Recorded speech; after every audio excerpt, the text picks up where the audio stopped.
ਮੀਂਹ ਨੇ ਬਹੁਤ ਬੁਰੇ ਹਾਲ ਕਰ ਦਿੱਤੇ ਆ। ਮੀਂਹ ਨਹੀਂ ਹਟ ਰਿਹਾ ਸਵੇਰ ਤੋਂ ਤੇ ਕੱਪੜੇ ਕੁੱਪੜੇ ਸਾਰੇ ਗਿੱਲੇ ਹੋ ਗਏ। ਤੇ ਹੁਣ ਲੈਫਟ ਰੁਕ ਲੈਂਦੇ ਆ, ਫਿਰ ਜਾਂਦੇ ਆ ਸੋਫੀਆ, ਕਿਉਂਕਿ ਅੱਜ ਪੂਰਾ ਦਿਨ ਹੀ ਮੀਂਹ ਆ। ਦੇਖੋ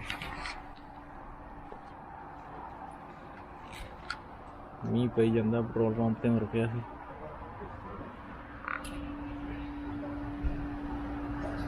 ਆਪਣਾ ਸਾਈਕਲ ਦੇਖਦਾ ਜੇ ਕੋਈ ਬੱਸ ਜਾਂ ਕੋਈ ਆਉਂਦਾ ਵਾ ਤਾਂ ਉੱਥੇ ਜਾਂਦੇ, ਨਹੀਂ ਕੋਈ ਲੈਫਟ ਲੁਫਟ ਲੈ ਕੇ ਜਾਂਦੇ। ਕਿਉਂਕਿ ਪੂਰਾ ਦਿਨ ਮੀਂਹ ਆ, ਫਾਇਦਾ ਨਹੀਂ ਆ ਟਾਈਮ ਖਰਾਬ ਕਰਨ ਦਾ ਇੱਥੇ। ਬਾਕੀ ਦੇਖਦੇ ਹਾਂ ਅਗਲੀ ਕਰ ਰਿਹਾ।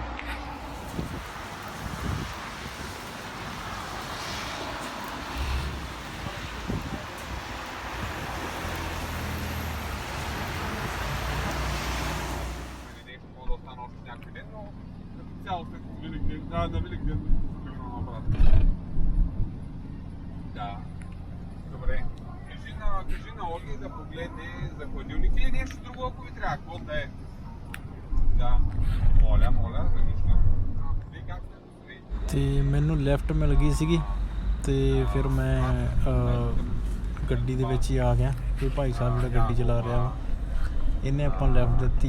ਇਹਨੇ ਜਾਣਾ ਸੀ ਜਰਮਨ, ਬਟ ਮੈਂ ਕਿਹਾ ਮੈਂ ਜਰਮਨ ਨਹੀਂ ਜਾਣਾ, ਮੈਂ ਸੋਫੀਆ ਹੀ ਜਾਣਾ। ਮੈਨੂੰ ਸੋਫੀਆ ਦਾ ਲੈਫਟ ਮਿਲ ਗਈ।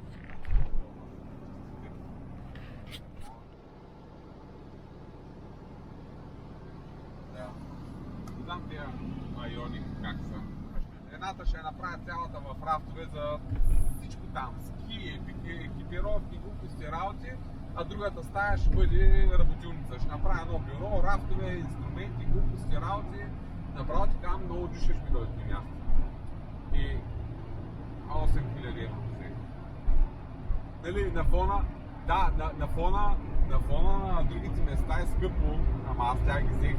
Човек за 1500 лева, третото и четвъртото, първото взех за 5000 лева, второто за 2000, другите две по 1500 лева, но то тогава беше без пари просто.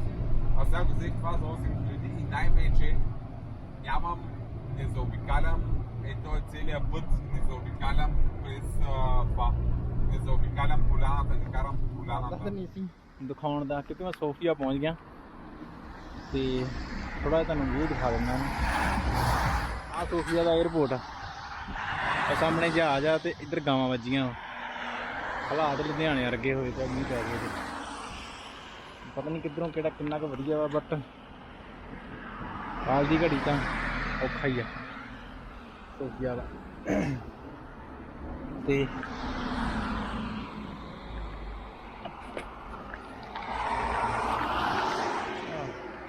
ਆ ਦੇਖੋ ਗਾਂ ਕਰ ਲਓ, ਗਾਵਾਂ ਦੇ ਦਰਸ਼ਨ। ਤੇ ਪਰਲੇ ਪਾਸੇ ਜਹਾਜ਼ ਖੜੇ ਆ